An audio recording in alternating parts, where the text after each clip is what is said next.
पश्चिम बंगाल की विरासत रैली के बाद प्रधानमंत्री मोदी ने संदेश खाली से आई 5 महिलाओं से मुलाकात की है। इस दौरान महिलाएं भावुक हो गई और उन्होंने कहा है कि गिरफ्तारी के बाद शाहजहां की प्रताड़ना जारी है। प्रधानमंत्री ने कहा है कि तृणमूल कांग्रेस कभी भी बहन बेटियों को सुरक्षा नहीं दे सकी।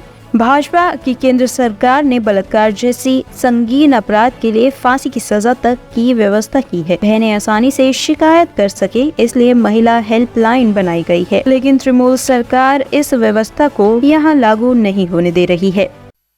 लेकिन इसी धरती पर टीएमसी के राज में नारी शक्ति पर अत्याचार का घोर पाप हुआ है। मां बोने देर संगे अत्याचार करे टीएमसी घोर पाप करे छे। संदेश खाली में जो कुछ भी हुआ उससे किसी का भी सिर शर्म से झुक जाएगा, लेकिन यहां की टीएमसी सरकार को आपके दुख से कोई फर्क नहीं पड़ता। टीएमसी सरकार बंगाल की महिलाओं के गुनहगार को बचाने के लिए पूरी शक्ति लगा रही है, लेकिन पहले हाई कोर्ट और फिर सुप्रीम कोर्ट से भी राज्य सरकार को झटका लगा है।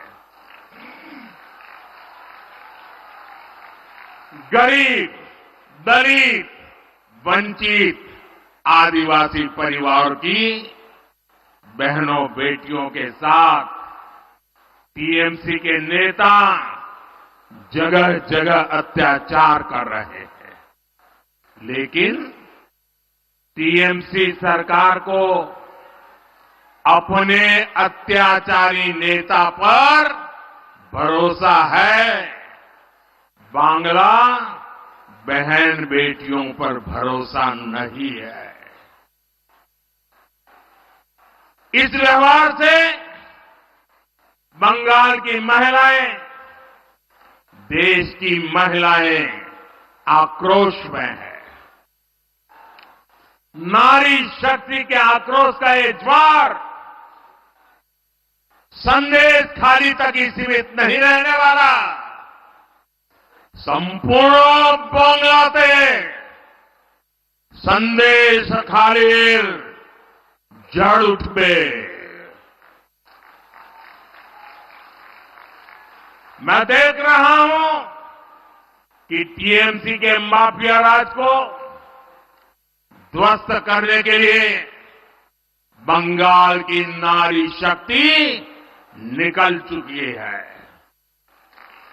संदेश खाली ने दिखाया है कि पश्चिम बंगाल की बहन बेटियों की बुलंद आवाज सिर्फ और सिर्फ भाजपा ही है। साथियों, तुष्टीकरण और तोलाबाजों के दबाव में काम करने वाली टीएमसी सरकार कभी भी बहन बेटियों को सुरक्षा नहीं दे सकती। वहीं दूसरी तरफ भाजपा की केंद्र सरकार है जिसने बलात्कार, रेप जैसे संगीन अपराध के लिए फांसी की सजा तक की व्यवस्था की है। ब्यूरो रिपोर्ट, टीम मानस न्यूज।